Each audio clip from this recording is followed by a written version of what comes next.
नमस्कार, स्वागत है आप सभी लोगों का चंदोला क्लासेस में। तो हम लोगों ने पिछली वीडियो के साथ एडमिशन ऑफ पार्टनर का चैप्टर हम लोगों ने कर दिया था खत्म। आज हम लोग स्टार्ट करेंगे रिटायरमेंट ऑफ अ पार्टनर। यहां पे क्या होता है, कोई एक पार्टनर फर्म से रिटायरमेंट ले लेता है, इसकी वजह से क्या क्या फर्क पड़ता है, बाकी पार्टनर्स के ऊपर क्या फर्क पड़ता है, या रिटायर होने वाले पार्टनर्स का ट्रीटमेंट किस तरीके से देते हैं, उस चीज के बारे में आज हम बात करेंगे। तो अगर आप चैनल में नए हैं तो आप चैनल को सब्सक्राइब करें और बेल आइकन को जरूर दबाएं ताकि फर्दर वीडियोस आपको मिल पाएं। तो स्टार्ट करते हैं रिटायरमेंट ऑफ पार्टनरशिप। क्या होता है रिटायरमेंट? जहां पे कोई एक पार्टनर फर्म छोड़ के चला जाता है, रिटायरमेंट ले लेता है, यानी ए बी सी, सपोज करो ये तीन आपके पार्टनर्स हैं और इनमें से कोई एक पार्टनर, ये जो सी है, ये रिटायर हो रहा है फर्म से। इसने क्या ले लिया? रिटायरमेंट ले लिया इसने फर्म से, इसका रिटायरमेंट हो गया। तो अब यानी आगे का बिजनेस जो है वो ए और बी कंटिन्यू करेंगे। आगे का बिजनेस कौन है? ए और बी कंटिन्यू करेंगे। तो क्या होगा रिटायरमेंट ऑफ पार्टनरशिप में? क्या होता है देखो, जैसे एडमिशन ऑफ पार्टनर में होता था कि सपोज करो एक्स वाई दो पार्टनर होते थे, नया पार्टनर आता था जेड। इसके आने से एक्स और वाई क्या करते थे? अपने शेयर को सैक्रिफाइस करते थे। किसके लिए? जेड के लिए सैक्रिफाइस करते थे, नया पार्टनर के लिए सैक्रिफाइस करते थे। बट रिटायरमेंट में क्या होगा? रिटायरमेंट में ऐसा नहीं है। रिटायरमेंट में ये पार्टनर फर्म छोड़ के चला जाएगा, सी जो है वो फर्म छोड़ के चला जाएगा और इसके फर्म छोड़ने से क्या होगा?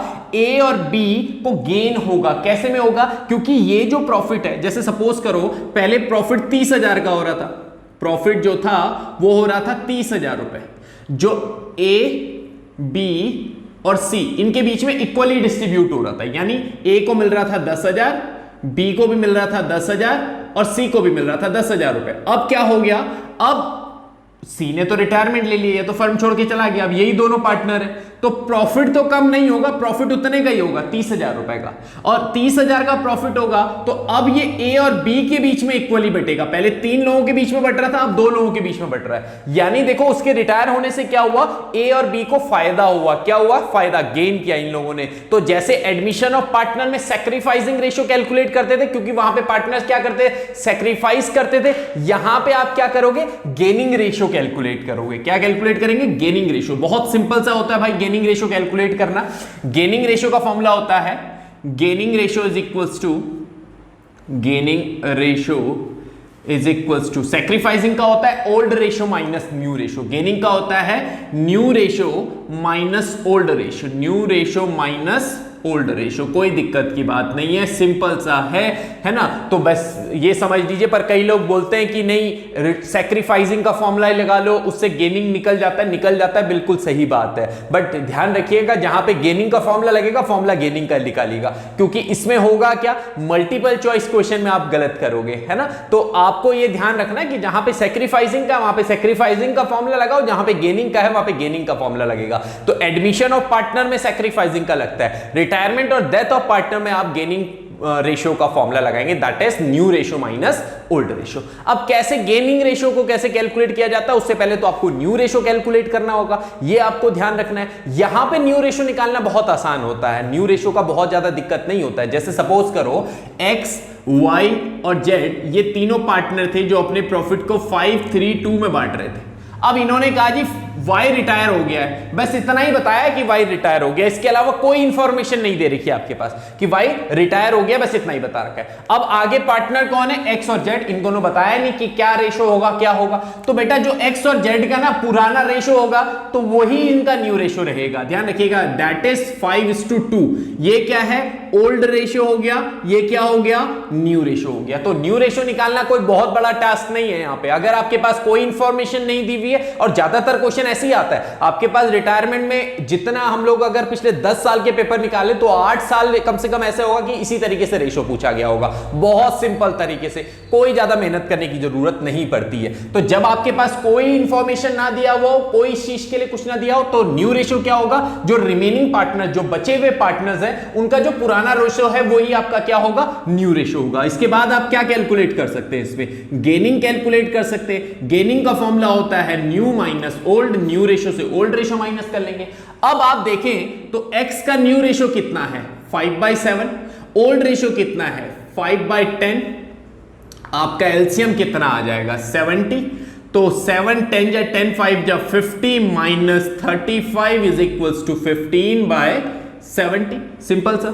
उसके बाद Z का न्यू रेशो कितना है 2/7, ओल्ड रेशो कितना था 2/10, एलसीएम कितना आ जाएगा 70, 7 10 जा 20 माइनस और 7 2 जा 14 इज इक्वल्स टू 6/70। ठीक है, तो आपके पास सिंपल से क्या आया 15:6, 15:6, ये आपके पास सिंपल तरीके से निकल गया। तो गेनिंग रेशो तो ठीक है, वो हमारे पास हमें पता है, न्यू रेशो से ओल्ड रेशो माइनस करेंगे हमारे पास क्या होगा, गेनिंग रेशो निकल जाएगा।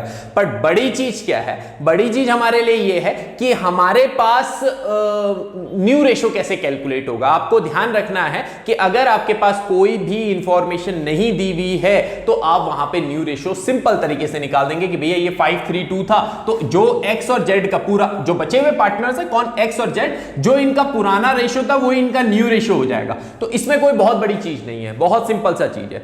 यहां तक मुझे नहीं लगता कोई दिक्कत वाली चीज है, ये तो बहुत सिंपल सा है। ठीक है, तो अब आगे बढ़ लेते हैं। अगर आपके पास कुछ इंफॉर्मेशन दी हुई है तो आपके पास 3 क्वेश्चन है बेसिकली, ये 3 क्वेश्चन हम लोगों ने लिए हुए और इन 3 क्वेश्चन, ये तीनों अलग अलग मेथड है, अलग अलग केस है।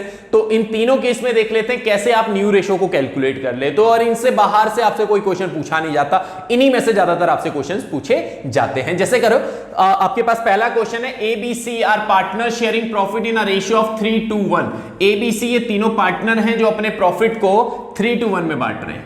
A, B और C ये आपके प्रॉफिट को 3:2:1 में डिस्ट्रीब्यूट कर रहे हैं। इन्होंने बस ये बताया कि B रिटायर हो गया है फर्म से और कोई इंफॉर्मेशन नहीं दे रखी है। तो सिंपल है, मैंने आपको बताया था कि अगर आपके पास कोई इंफॉर्मेशन ना दी हो तो जो इनके पुराने रेशो है जो कि 3:1 है, यही इनका क्या हो जाएगा, न्यू रेशो हो जाएगा। जो इनका पुराना रेशो है वही क्या हो जाएगा, इनका न्यू रेशो हो जाएगा। तो आपका न्यू रेशो कितना आया 3:1। इसके बाद उसने बोला है गेनिंग निकालना है, तो गेनिंग निकाल देते हैं। गेनिंग रेशो का फॉर्मूला होता है new minus old, new minus old, simple सा है। तो A का न्यू रेशो कितना है 3/4, ओल्ड रेशो कितना है 3/6, एलसीएम कितना आ जाएगा 24 ले लीजिए या 12 ले लीजिए 12। 4 3 जा 3 3 जा 9 माइनस 6 2 जा 3 2 जा 6 इज इक्वल्स टू 3/12। और C का हो जाएगा, न्यू रेशो है 1/4, ओल्ड रेशो है 1/6, एलसीएम आ जाएगा 12, 4 3 जा 3 1 जा 3 6 2 जा 2 1 जा 1/12। तो ये कितना हो जाएगा 3:1। ये इनका सैक्रिफाइसिंग रेशो। तो कोई दिक्कत नहीं, आपके पास कोई इंफॉर्मेशन अगर नहीं दी हुई है तो उस समय आप ये कंसेप्ट लगाते हैं। तो इसी का दूसरा क्वेश्चन समझ लेते हैं। यहां पे क्या है, PQR ये तीनों पार्टनर हैं जो अपने प्रॉफिट को 2:2:1 में बांट रहे थे। ध्यान दीजिएगा, थोड़ा सा क्वेश्चन चेंज है इस वाला। PQR ये तीनों ही पार्टनर हैं जो अपने प्रॉफिट को 2:2:1 में ये डिस्ट्रीब्यूट कर रहे हैं। P रिटायर हो रहा है इनमें से, चलिए ठीक है। पर अब इन्होंने कुछ इंफॉर्मेशन दे रखी है। उसने कहा कि his share was equally taken by Q and R। जो ये शेयर है ना इसका 2/5, इसको बराबर बराबर लिया, यानी इसका आधा शेयर इसने ले लिया, हाफ शेयर जो है वो Q ने ले लिया और हाफ शेयर जो है वो किसने ले लिया, R ने ले लिया। आधा आधा शेयर किसने ले लिया, Q ने और R ने। उसने बोला है न्यू रेशो निकालो। अब P का तो न्यू रेशो निकलेगा नहीं क्योंकि वो तो रिटायर हो चुका है। Q का निकालेंगे। अब Q का हमने कहा सबसे पहले यही देख लेते हैं कि जो P का शेयर है, जो P का शेयर कितना था 2/5, इसका आधा कितना हुआ, इसका आधा हुआ 1/2 जो कि Q ने ले लिया। ठीक है, आधा कितना हुआ 2/10। तो 2/5 का आधा कितना हुआ 2/10 जो किसने लिया, Q ने, यानी Q ने 2/10 इससे लिया P से और R ने 2/10 P से लिया। सिंपल सी बात है। अब Q के पास पहले से शेयर कितना था 2/5 पहले से था। अब जब P रिटायर हुआ तो रिटायर होने से P का आधा शेयर भी इसको और मिल गया Q को, तो Q के पास 2/10 और आ गया। तो अब उसके पास कितना हो गया टोटल शेयर, प्लस कर लेंगे, कितना आ गया एलसीएम 15 आ जाएगा या 10 आ जाएगा एलसीएम। 5 2 जा 10, 5 2 जा 10, 2 2 जा 4 प्लस 2 इज इक्वल्स टू 6/10। ये इसका न्यू रेशियो आया। R का कितना होगा, पहले से R के पास 1/5 था ही, और जब P रिटायर हुआ तो 2/10 और आ गया इनके पास, कितना आ गया 2/10। तो एलसीएम कितना आ जाएगा 10, 2 प्लस 2 इज इक्वल्स टू 4/10। तो न्यू रेशियो आ जाएगा 3:2। नया रेशियो कितना आया? 3:2। सिंपल सी कहानी। अब आगे बढ़े, इसके बाद क्या निकलेगा? सैक्रिफाइसिंग नहीं, gaining ratio. Gaining ratio calculate करेंगे तो गेनिंग रेशियो का फॉर्मूला होता है न्यू माइनस ओल्ड। अब जो P है वो तो गया, Q का गेनिंग रेशियो निकलेगा। Q का न्यू रेशियो कितना है? 3/5। ओल्ड रेशियो कितना है? 2/5। एलसीएम कितना आ जाएगा? 5, यहां पे आ जाएगा 3 - 2 1, 1/5।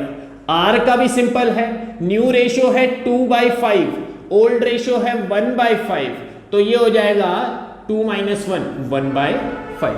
तो जो गेनिंग रेशियो आया वो आया आपके पास 1:1 का, यानी इक्वली गेन कर रहा है कौन? Q and R। ये सिंपल तरीके से। पर यहां पे आपके पास कुछ इंफॉर्मेशन दिया हुआ था न्यू रेशियो से रिलेटेड। देखो पिछला क्वेश्चन था उसमें कोई इंफॉर्मेशन नहीं था, तो आपका न्यू रेशियो डायरेक्ट निकल गया, वहां पे मेहनत नहीं करनी पड़ी। पर यहां पे थोड़ी सी मेहनत करनी पड़ी, क्योंकि जो बाकी बचे हुए पार्टनर्स हैं वो आधा आधा शेयर ले रहे हैं। किससे? P और Q से। तीसरा केस ले लेते हैं, इसमें इसने बोला है XYZ are partner sharing profit in a ratio of 5:3:2। अब XYZ है, ये अपने प्रॉफिट को 5:3:2 में डिस्ट्रीब्यूट कर रहे हैं, कोई दिक्कत नहीं। 5, 3 और 2। अब इसने क्या कहा कि Z रिटायर हो रहा है, ये जो तीसरा पार्टनर है ये रिटायर हो रहा है, and his share was taken by X and Y। इसके शेयर को X एंड Y किस रेशियो में ले रहे हैं? 2:1। जैसे पिछले बारी आधा आधा ले रहे थे, अब यहां पे आधा आधा नहीं ले रहे, 2:1 में ले रहे हैं। इसका जो शेयर है, इसका हम लोग बोल सकते हैं कि इसके शेयर का 2/3 जो है वो X ले रहा है, और 1/3 जो है वो Y ले रहा है इसके शेयर का। ठीक है, तो पहले हमें ये देखना है कि Z के शेयर का 2/3 होता कितना है जो X ले रहा है। तो Z का शेयर है 2/10, इसका 2/3 कितना हुआ? मल्टीप्लाई कर लेंगे, कितना आ जाएगा? 4/30। ठीक है, और Z के शेयर का 1/3 कितना हुआ? तो Z का शेयर है 2/10, इसका 1/3 हुआ 2/30। ठीक है, तो 4/30 कौन ले रहा है? X। 2/30 कौन ले रहा है? Y। तो ठीक है, अब हम लोग न्यू रेशियो निकाल लेते हैं। X के पास, X का जो न्यू रेशियो होगा, X के पास पहले से जो अपना शेयर है वो 5/10 है। अपना शेयर पहले से कितना है? 5/10। अगर 4/30 जो है वो Z से और ले लेता है, Z के रिटायर होने से उसको 4/30 और मिल जाता है, तो उसके पास टोटल कितना हो जाएगा? प्लस कर लेंगे इसको, एलसीएम आ जाएगा 30 का, 10 3 जा 5 3 जा 15 प्लस 30 1 जा 4 1 जा 4 इज इक्वल्स टू 19/30। और Y के पास पहले से कितना शेयर था? 3/10 अपना शेयर था। अब जब Z रिटायर हुआ तो रिटायर होने से उसको 2/30 जो है वो Y को भी मिल रहा है ना, तो 2/30 Y Z के रिटायर होने से Y को और मिल रहा है। तो अब Y के पास टोटल कितना हुआ? दोनों को ऐड कर लीजिए, एलसीएम आ जाएगा 30, 10 3 जा 3 3 जा 9 प्लस 2 इज इक्वल्स टू 11/30। तो न्यू रेशियो आया 19:11, ये इनका न्यू रेशियो है।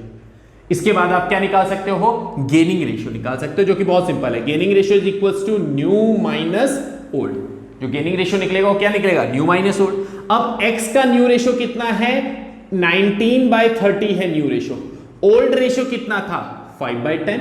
ओल्ड रेशियो कितना था? 5/10। एलसीएम आ जाएगा 30, तो 30 1 जा 19 1 जा 19, 10 3 जा 15 इज इक्वल्स टू 4/30। कितना आ जाएगा? 4/30।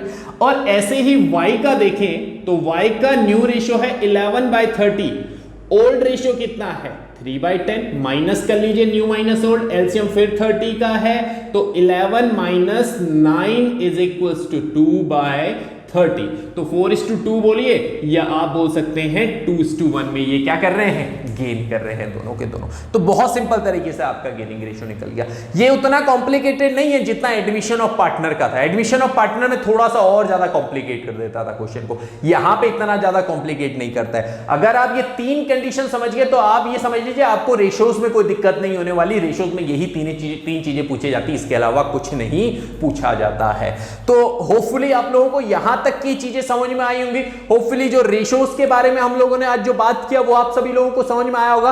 तो अब हम लोग अपनी नेक्स्ट वीडियो में बात करेंगे ट्रीटमेंट ऑफ गुडविल की। जी हां, ट्रीटमेंट ऑफ गुडविल मैंने हर जगह आपको बोला था कि हर चैप्टर का डिफरेंट ट्रीटमेंट ऑफ गुडविल होता है। हमने change in profit sharing ratio का ट्रीटमेंट ऑफ गुडविल देखा, हमने एडमिशन ऑफ पार्टनर का ट्रीटमेंट ऑफ गुडविल देखा, और अब हम रिटायरमेंट और डेथ का ट्रीटमेंट ऑफ गुडविल देखेंगे कि किस तरीके से जब कोई पार्टनर रिटायर हो जाता है या जब किसी पार्टनर की डेथ हो जाती है तो उसमें ट्रीटमेंट ऑफ गुडविल क्या होता है। तो मिलते हैं अपनी नेक्स्ट वीडियो में। Till then good bye.